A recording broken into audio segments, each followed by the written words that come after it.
What's up, y'all? It's your main man Albanese back with a new video today. And today I wanted to talk about a specific issue that's happening in the church, more specifically with young men, more specifically even more with young single men within the church. And this is pretty much the mogging of single men when it comes to financial situations by married men within the church, right?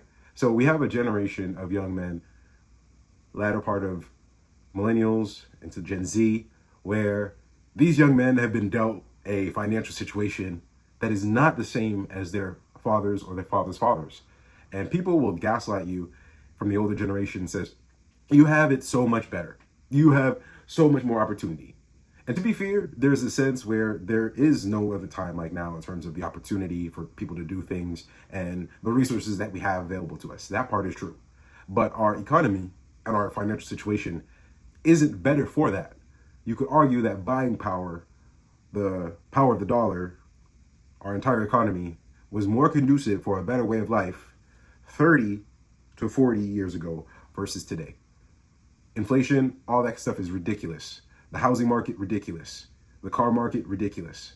And so older men who have been more established, predominantly who are married, who are within the church, speak to young single men who are in the church in a way that's disconnected from the knowledge of the difference of these generational experiences.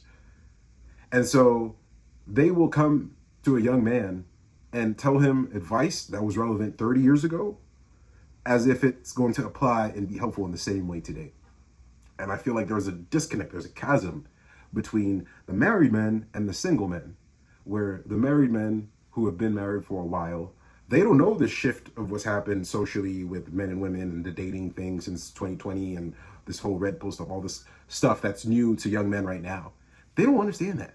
So they're still in the mindset of, okay, you got to go out, get a job, maybe a 30 to 70K a year job, work hard and, buy a house and a car and meet a young girl at your local outing and y'all get together and get married and y'all start a family and have kids and you have a pension and a retirement and then you go and you ride off into the sunset with your life. This whole American dream that was of the past, they still want you as a single man today to feel like you have to fill that mode. And not only them, but young women who are in the dating pool also feel this way. They've inherited that mentality. So what you see here is young men who can't get dates from Christian women simply because they can't keep up with the image of the financial stability of their married counterparts within the church. Women want providers, naturally. Women want protectors, and that's what we naturally want to be. But we're in a financial situation where they've set us up so that we are literally crippled to not have that. By design, by the way.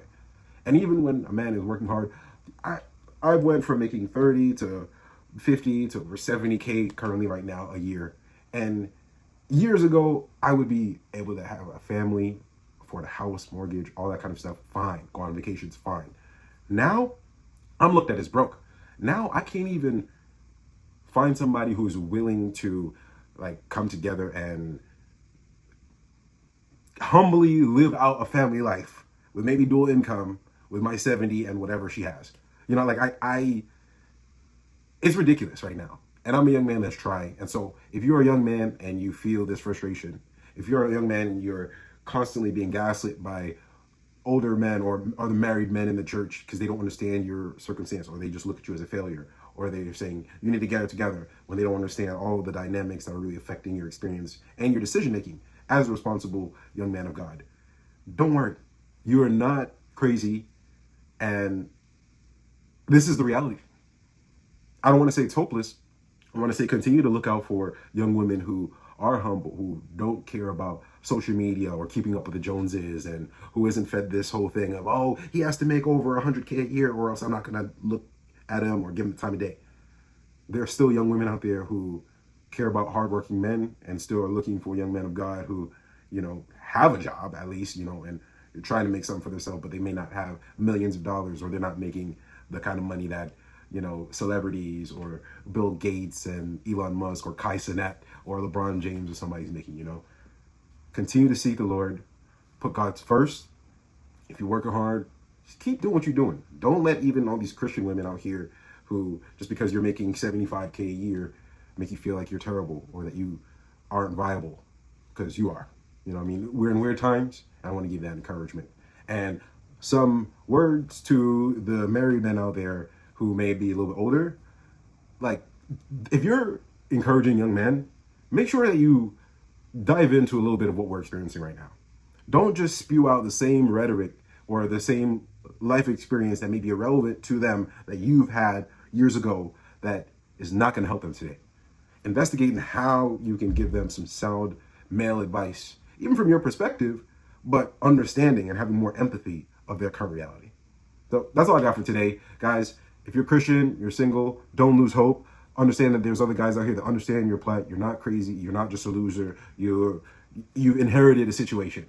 And so I want to encourage you to keep going. And by the grace of God, it will get better. By the grace of God, you will find a young woman who isn't completely shallow or hypergamous. And you will find the match that God will allow for you to build your own family and your own legacy, even in this time.